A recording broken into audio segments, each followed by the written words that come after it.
homelessness in this city. That's a shame of the authorities of Cafeteria that they are forcing families to go live under the bridge. What do you want it? Affordable housing. Without stability, it's hard to grow. We demand a living wage. 1 out of 8 people in America now lives in poverty. 1 out of 6 children. Can we reverse this socioeconomic catastrophe? This is the people of Santa Barbara's March for Economic Justice.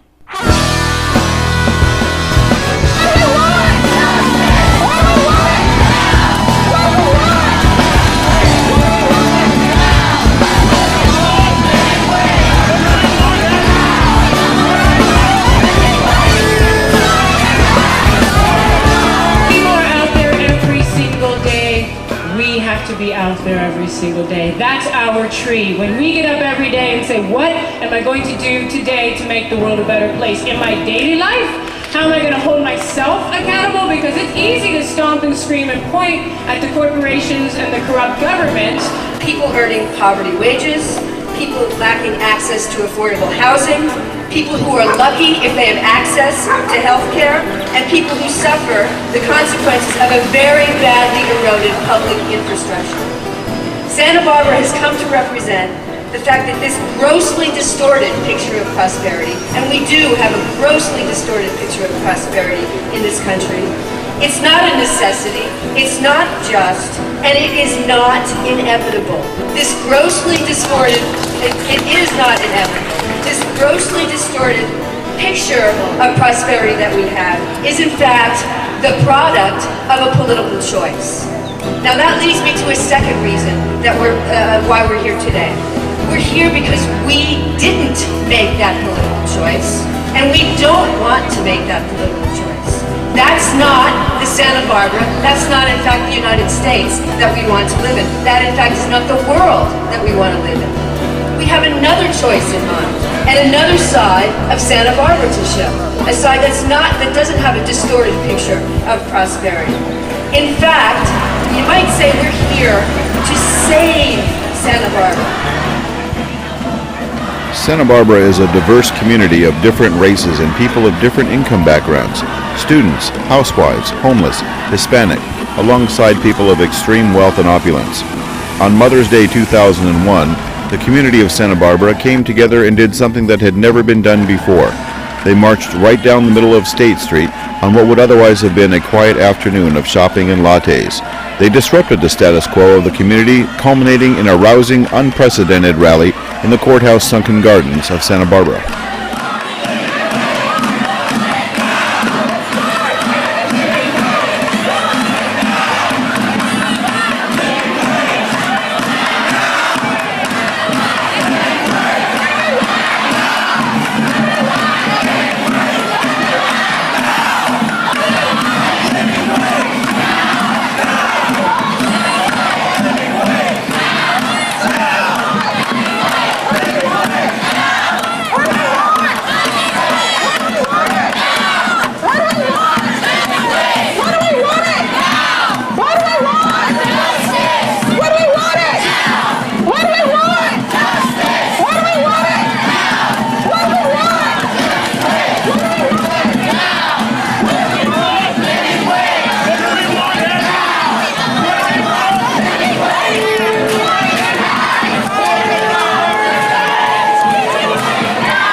An injustice to one is an injustice to all.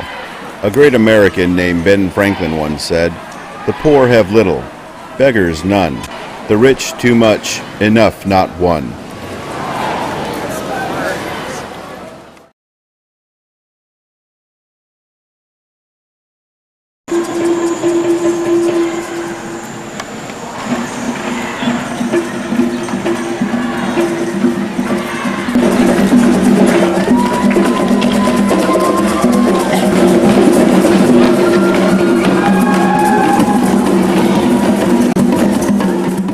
The force of the people overcame the obstacles of resistance encountered by a wealthy community that did not want to address this issue publicly, hence creating a potentially volatile situation.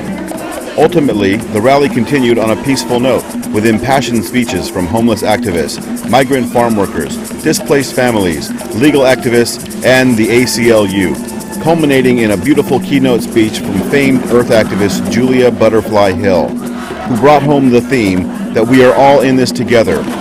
One planet, one people, one love, one solution.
Never happened before in Santa Barbara history. It's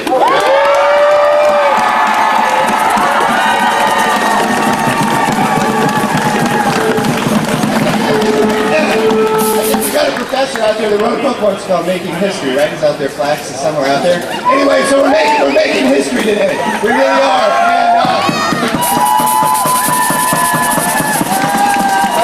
And you see all their faces when we're walking down State Street. That was good. Okay, one thing that we can't do when we're here is we can't put those stakes into the ground, okay?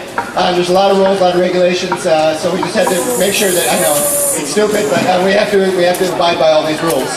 I can't believe we just marched down here. I'm having...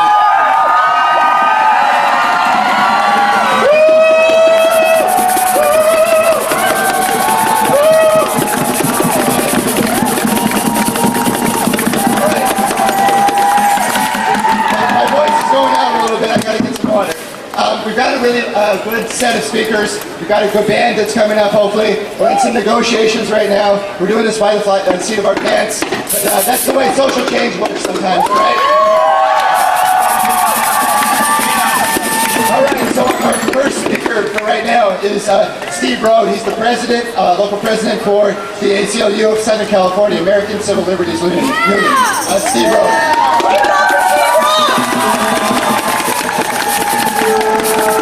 Thank you. Right. Thank you, everybody. Thanks for coming out. It's so great to see you. I was in that crowd about 30 years ago when we stopped the war.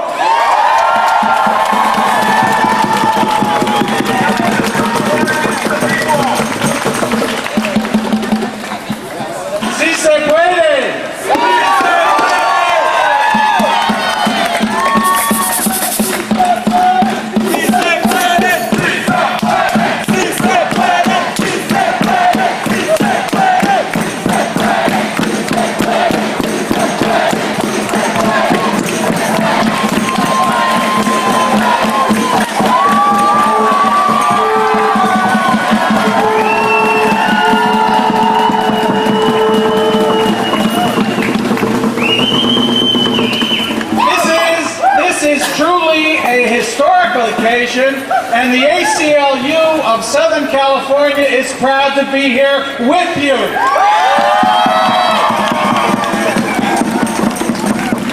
Today, apparently in this place, for one of the first times, we are all exercising our rights under the First Amendment to assemble together and freely speak out against injustice and inequality.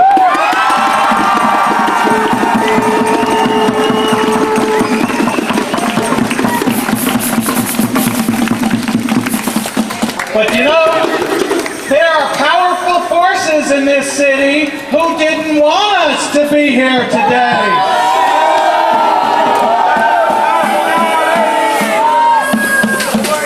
They didn't want us to come together, and they didn't want us to speak out.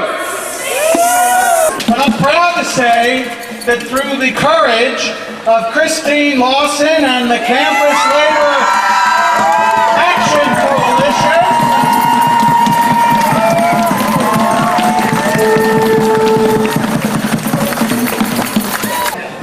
and the tireless and brilliant legal work of ACLU lawyers like Gilbert Gaynor and Dan Takaji, we are here today.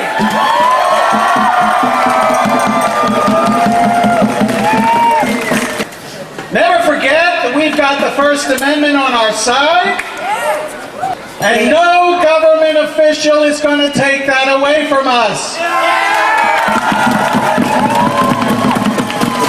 You're part of a revolutionary struggle that began 225 years ago with the signing of the Declaration of Independence. And you're part of a revolutionary struggle that started 210 years ago when the Bill of Rights was ratified. But these historic documents are meaningless unless brave people like you come out and exercise your constitutional rights.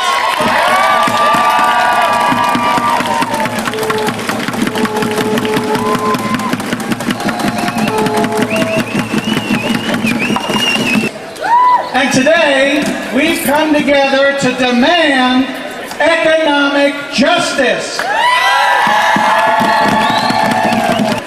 The ACLU believes that constitutional rights and economic justice are inseparable.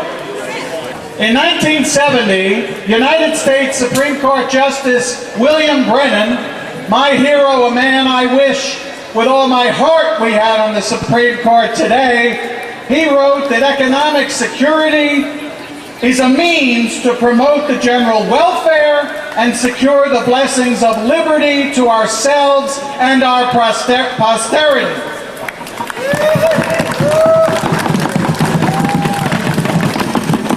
Individual and family security, dignity, and autonomy are among the values which the Bill of Rights protects. To suffer for financial reasons, a lack of food, a lack of housing, a lack of health care, to struggle constantly for sheer survival, deprives people not only of a decent living, but of basic human rights.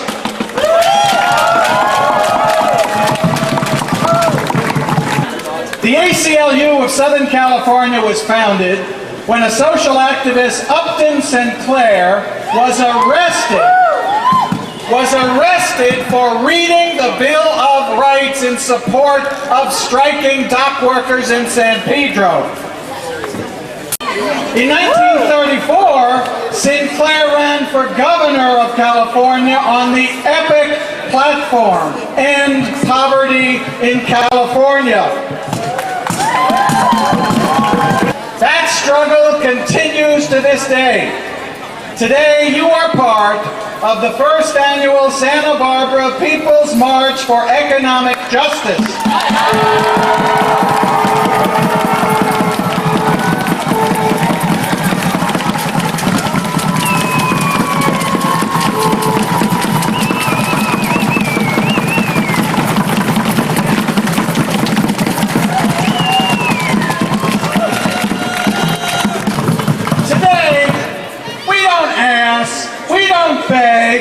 We demand affordable housing.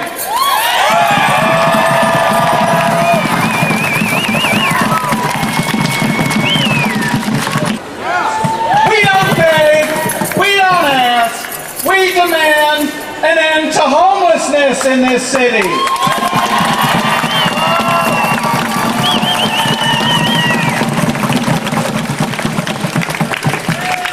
We don't ask, we don't beg, we demand a living wage.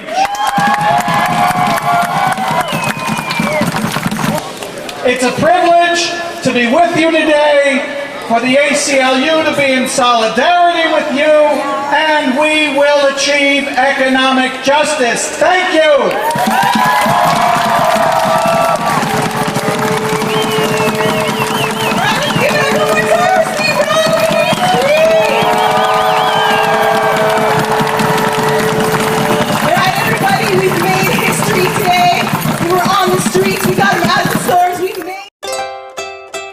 Many farm workers live and work on the Central Coast.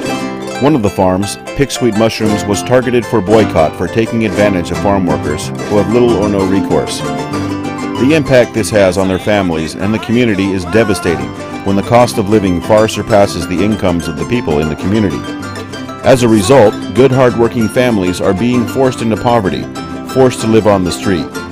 With housing prices, fuel prices, and everything else inflating dramatically, there is little the average person can do to prevent the economic catastrophe under the current status quo. My name is Shulman, and I am a board member of the Cafeteria Tenant Union.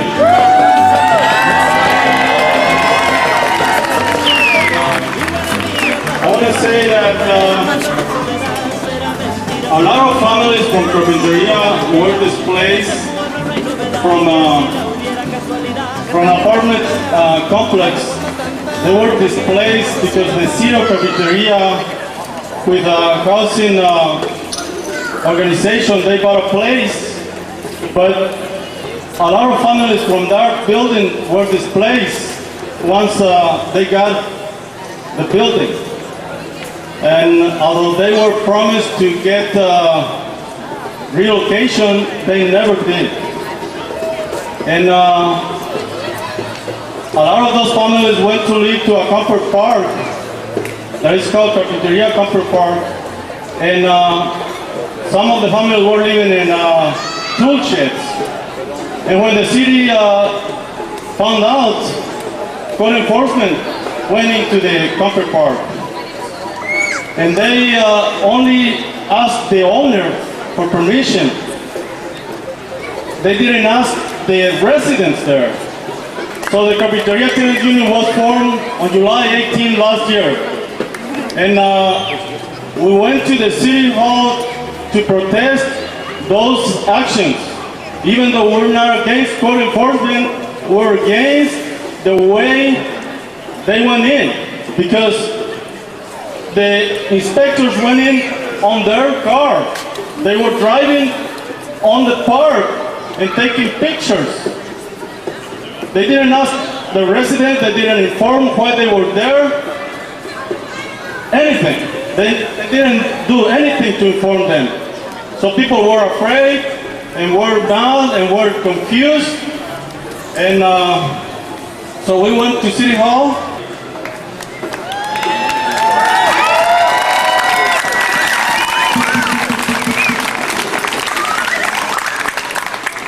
Now, when we went to City Hall and asked the city officials why they went in and why people were not informed, well, they apologized and everything else and said, no, whatever. But we said, well, what can the city do? If people are going to be displaced, at least you should arrange for shelter or something while people get a place to live. And you know what they did? The city officials of Cafeteria, they gave us a whole list of the Santa Barbara shelters. What a great way to resolve the housing issues of working families of Cafeteria. to send them to the Santa Barbara homeless shelters? That's a shame. That's a shame of the authorities of Carpinteria, that they are forcing families to go and live under the bridges. Hardworking people are forced to live under those bridges, under those Carpinteria beautiful bridges. Is that fair? No! Of course not. And that's why we're here. We're here to tell the authorities that they cannot ignore us anymore. We're not going to take it anymore.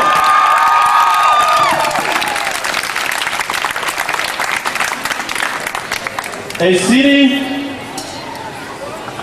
leader of Carpinteria said a couple years ago, referring to hardworking families of Carpinteria, something to the effect that we workers do not contribute to the community of Carpinteria. They said that the workers only get their check, get some food, and send the rest of the money to Mexico. I'm going to tell you, and I'm going to tell the authorities, how can we send money to Mexico if we don't have enough to pay the rent? They said we do not contribute. We are here to say that we do contribute. We do contribute. We do contribute. Queremos decirle a las autoridades del condado de Santa Bárbara que nosotros, los trabajadores de Carpintería y de todo el condado de Santa Bárbara, sí contribuimos. Nosotros contribuimos. Nosotros contribuimos. And that's why we are here.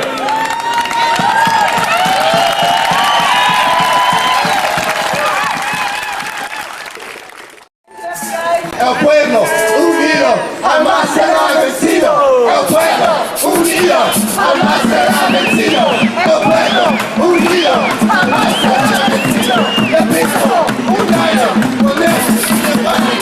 People united will never be divided. El pueblo unido jamás será vencido. El pueblo unido jamás será vencido. El pueblo united will never be divided. El people united will never be divided. El pueblo unido jamás será vencido. El people united will never be divided.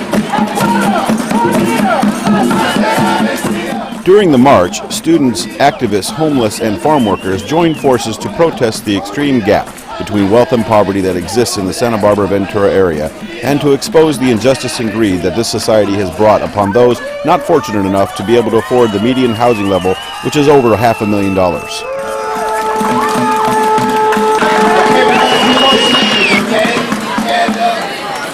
I'm definitely losing my voice here.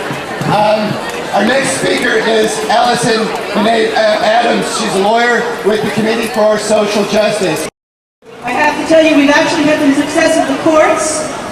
Some of the judges are now recognizing that the necessity defense applies to camping and sleeping, which means that if you have to live in your vehicle, you can tell the court you don't have any place else to live, and you can win your case. This is an extremely important thing because it used to be that all they cared about was that you were sleeping in the car, you got a fine or a ticket or something like that.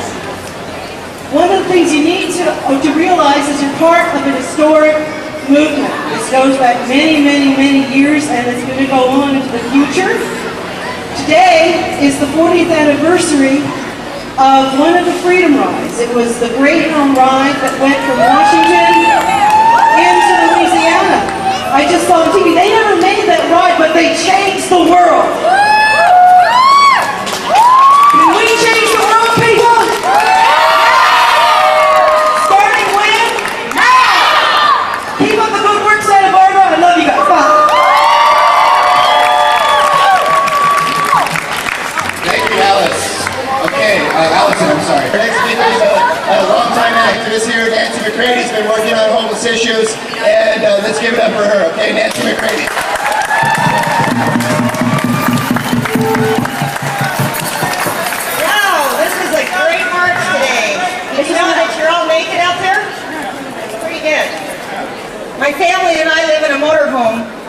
streets of Santa Barbara. Being classified as homeless separates me from the rest of the community. However, I am proud of myself. I have learned how to take a shower. I have learned how to take a shower in a gallon of water. I live on propane and generated electricity. And I work very hard, 7 days a week, delivering papers. I have raised 2 children in this fashion, and they have both grown into conscientious adults. But I'm going to take myself back in time. 19 years ago, I went to a Grey Panthers meeting and watched the little old ladies cry. You see, they were on a fixed income, and they were losing their rental housing. I told myself then I would never pay rent again. I didn't want to be beholden to a landlord. I wanted to support my children. So I had to force, with my income, I had to make that choice. We were pretty comfortable, so I bought a camper, and we were pretty comfortable. And I didn't have to pay that 50 to 70% of my income for rent. But you know, 6 months later, the boom hit. It was the police putting dents in my new camper with their billy clubs. I was informed that it was against the law to live in my new home. I was told to take my son out of his warm bed, go to an all-night restaurant, and drink coffee until it was time for me to go to work at 2 o'clock in the morning. Yeah, if I did not comply, I was to be arrested, and my son was going to be taken away. For 3 weeks, they came in every night and woke me up and informed me of my duties. What happened next? I got mad. What was I to do? The pickup and camper was the first comfortable place to exist my son and I had since fleeing from an abusive marriage. It was time to get creative. Since we did not have the first and last and end deposit for a conventional dwelling, I turned to the streets. You see, the homeless had been coming to me, asking me to get involved in starting an organization. They were tired of going to jail just for the simple act of sleeping. It was an all-out war on the streets between the police and the homeless. It was time to organize. The Homeless People's Association was born on a rainy night in a parking lot on the corner of Santa Barbara Street and Cabrillo Boulevard. It was February of 1982. I've been working on this for a long time. Many of the people on the streets attended that first meeting soaking wet. We set up other meetings. We went to the media. We were good. We got even better. We learned that we had to attract a lot of attention. We could not care if the people hated us. We were afraid of us. We just had to get in their faces. It began to work. The Fig Tree Park filled up with people. With the help of many friends who were attracted to our movement, we won the right to vote. Can you imagine an American citizen not being able to vote? We could not. We were homeless. We were less than nothing to the people who interpreted the law for us. 30% of the homeless were Vietnam vets. They couldn't even vote in the election. The 101 freeway was blocked that night when we were allowed to vote for Ronald Reagan. That was a coup. That was a real good coup. Down the road a piece, the Homeless People's Association became the Homeless Coalition. Out of the lobbying efforts the coalition put forth, the Transition House was born. Quite a place the Transition House is. It has helped many people, but they did not take care of the rest of us who still got arrested for sleeping and camping and living in our vehicles. For 19 years, we have asked the city to place a moratorium on the laws that criminalize us. No way. Politically, it would be suicide for our reps. You see, the city's politicians represent the people who are lucky to have the money to pay rent. They represent the people who are able to buy a home. They represent the people who are afraid of alternative housing situations and who are afraid of the man on the streets who hasn't made a choice to go behind a locked door as yet. However, some positive changes have been made. We now have an emergency shelter and day use center for the people without housing. Shower facilities. The people who put this place together are community leaders from all walks of life. Some of them got involved because they wanted the people without homes out of the downtown corridor. You see, we were an embarrassment to this pristine community by the sea. The City Ordinance Committee has passed law after law to try and control the growing population of people without homes in our city and county. Perhaps we can dedicate ourselves instead to find space to build low-cost motor housing parks. Most important of all, we have to find a way to designate the people who are homeless, a selected class, and decriminalize them.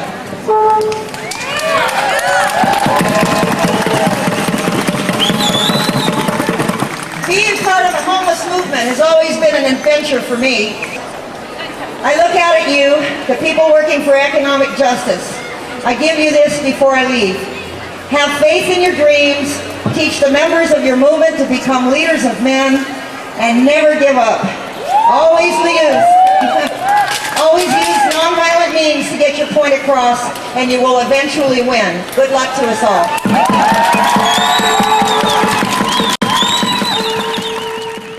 Kind of, we're struggling for the 14th Amendment of the constitutional right, which allows people their basic necessity of living. You know, I've been standing here. All people have inalienable rights to protection of health and property and privacy. You know, pursuit of happiness.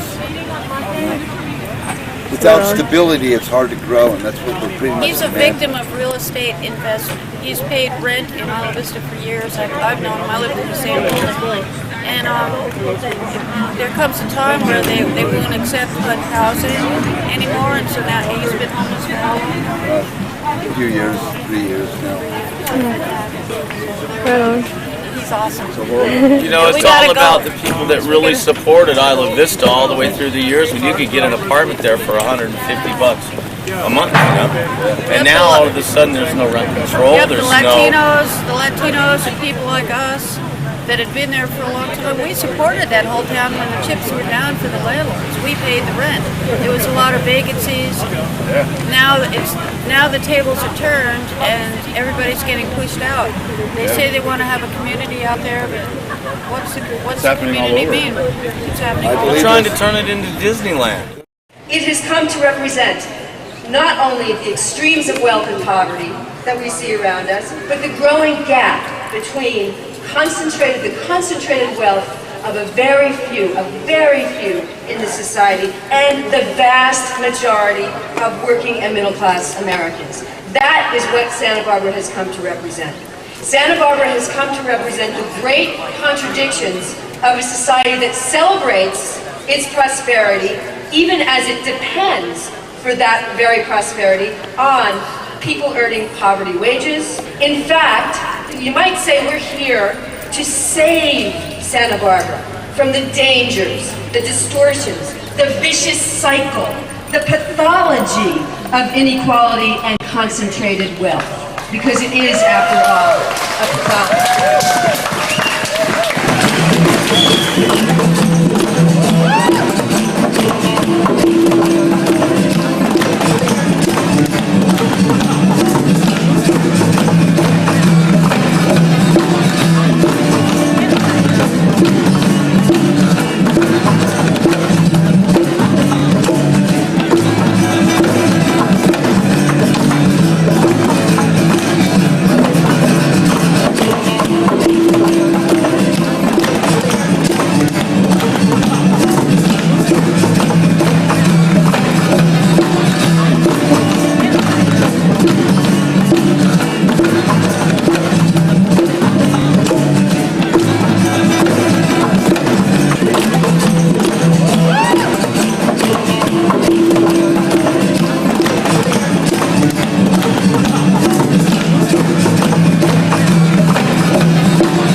Around the father, how they raise a sister brother. This is one in a But none of this I hear a racist ideology. Now we're fought to everywhere. Look down in the wall. Lost the cycle of the nothing was one. Lost the temple man. Thou shalt not kill.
For the repeal of SB 1, the study policy 1, the policy that eliminated affirmative action in the UC system. So you guys got to come out and fight for affirmative action in the UC system. Noon at the Arbor at UCSB, and I want to introduce you to one of the co-founders of Students for Free Tibet for a quick announcement.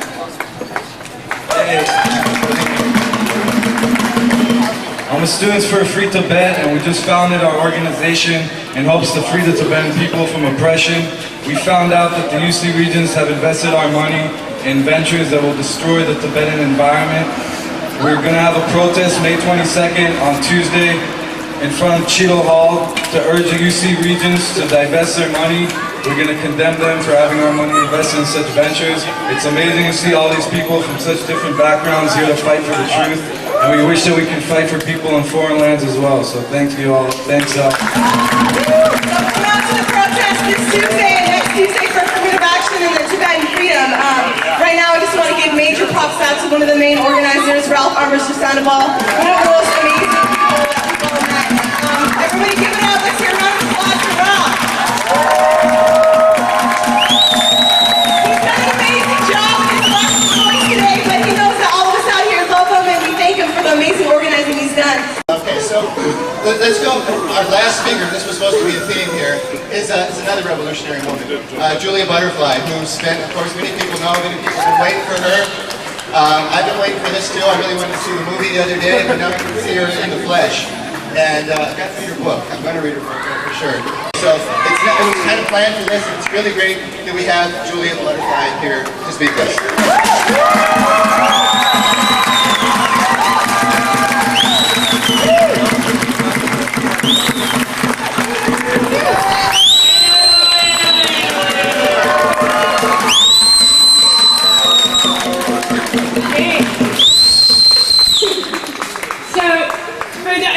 Thank you for that warm welcome, and I return it right back to you, and I really give all the props to these people for making today happen.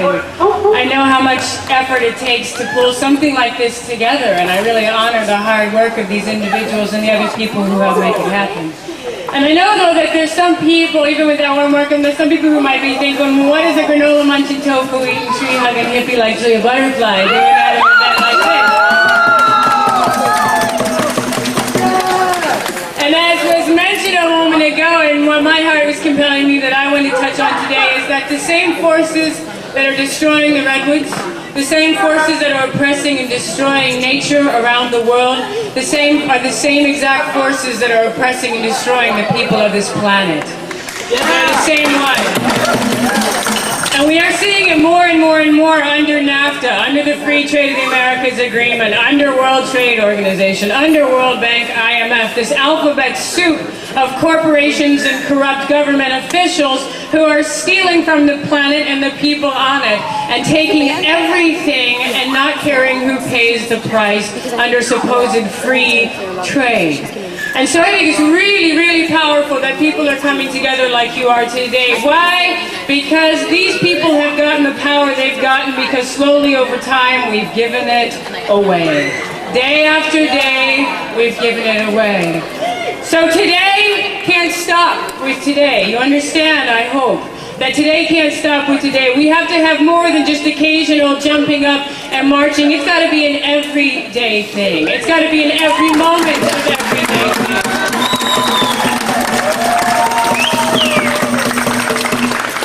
You see, it took 738 days to protect that over 1,000-year-old tree I lived in Luna and the area around it, not because it took me 738 days, but because it took 738 days necessary to build the critical mass necessary to protect that tree.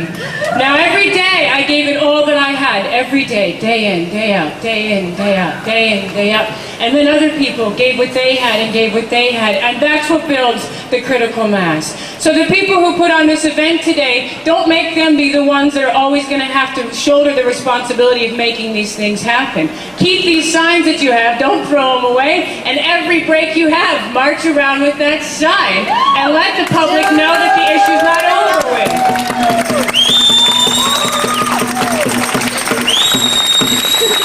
And I heard mention earlier about honoring the mothers. Heck yeah, honor the mother. That earth underneath your feet is another gift of labor that is not honored and is destroyed, even though it labors every day for us to breathe, to be able to drink, to be able to go outside without our skin burning off, to be able to have sustenance from which farmers take and provide a living wage. Don't forget the mama of all mamas. Don't forget what the earth provides.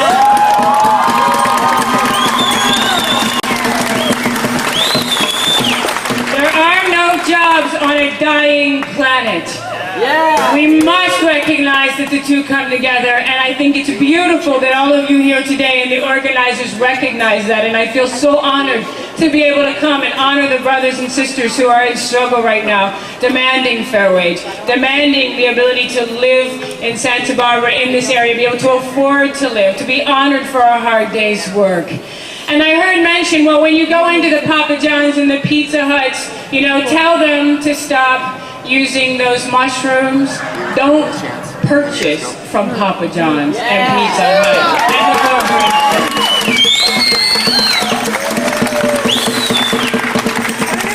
How best can we help the workers? How best can we help the planet? How best can we help the indigenous and native peoples around the world who are being oppressed and killed and destroyed and pushed into genocide in this country and around the world every day? It sure is not going to be by giving our money to corporations. It's not going to start there. I am amazed at how often I go to really incredible events with really conscious people, and yet they're still really being a part of the problem. I think about things like coffee and how big that is in the world today, and then I see how many people are walking into Starbucks. And I'm thinking about the workers who are picking the beans for Starbucks. And I think about the fact that they use mass amounts of chemicals on those fields, and those workers who are out there working for poverty wage, most of the time enslavement, barely anything more than enslavement, and they're working in those chemicals that are causing diseases. It is not fair trade. It is not shade grown. A rainforest is being annihilated. Also, somebody can go into Starbucks and get a coffee in a paper cup with a plastic lid. We have to be a part of the solution every moment of every day.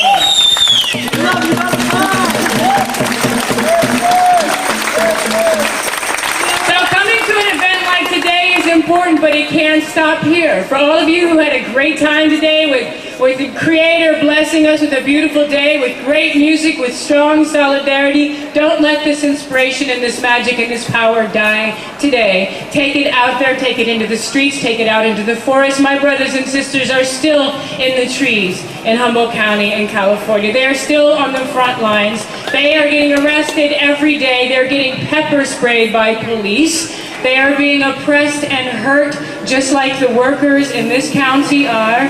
They are getting slap-suited by the corporation. These people who have given up everything in their lives are now being sued by the corporation, Pacific Lumber Max Sam, Corporation to be specific, for hindering their business when their business happens to be raping the forests and raping the communities that live there. Those people are out there every single day. We have to be out there every single day. That's our tree. When we get up every day and say, what am I going to do today to make the world a better place? In my daily life, how am I going to hold myself accountable? Because it's easy to stomp and scream and point at the corporations and the corrupt governments. It is another thing to look at those three fingers pointing back at us every time we point at what's wrong. That's where it's got to start, right here. From the inside out, from the ground up, beginning with our heart and spirit. Absolutely, we should be angry at the corporations. It's not only our right to be angry, it's our responsibility to be angry at what they're doing. But let us not do what we do out of our hatred or our anger. Let us do what we do out of our love. You see, our love is the one thing they cannot take away from us. That is our power that will keep us for the long run.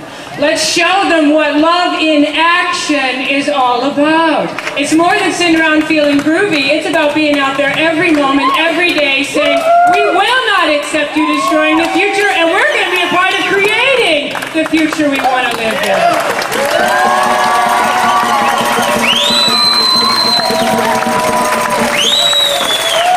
And it begins daily.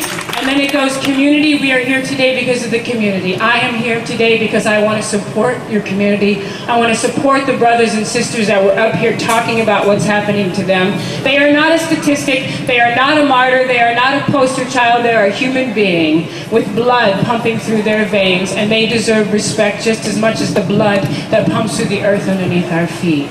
And then we take that globally. How do we affect globally? By what we're doing communally. We do not shop at corporations. We start community-supported agriculture, and then we give these brothers and sisters jobs there.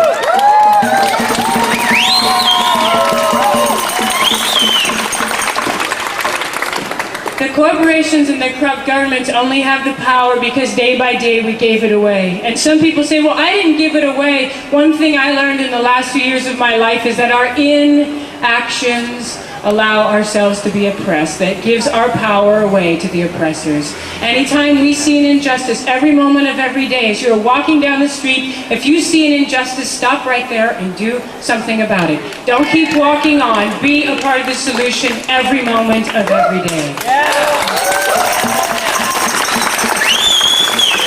And don't let it stop here. Take it out every day. And when you leave this community and you go to another community, inform yourself, get involved. Go to base camps up north if you so desire and find out there. If you go traveling around the world, pick up the litter that our people who tend to go visiting in other countries like to drop on the ground because we've forgotten how sacred the ground is. As you're walking down your own street, pick up the trash. And people say, well, what is all that, what you're starting to veer off a little bit, so we're here about economic justice. The reality is, that's right, it's all the same. It's all connected. We are all one. The air, the sun, the trees, the animals, the water, the birds, the ground, each other, we are all one.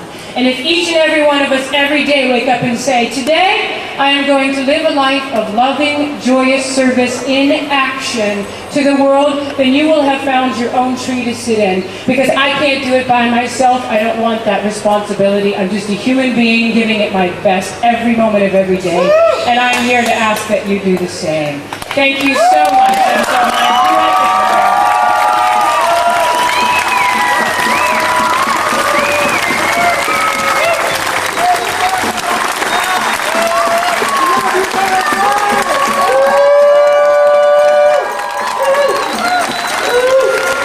All right. We have just a couple more things to do here, okay? And we want to close this out today the right way. This has been a beautiful day. A celebration, a protest, and we made history again here today. So we want to close this day out the right way.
freedom.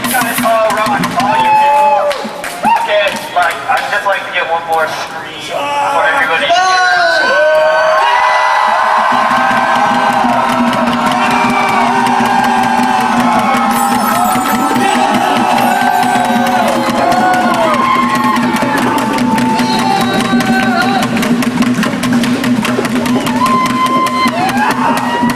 Our struggle is for freedom for animals, people, and the planet. That's the anarchist struggle.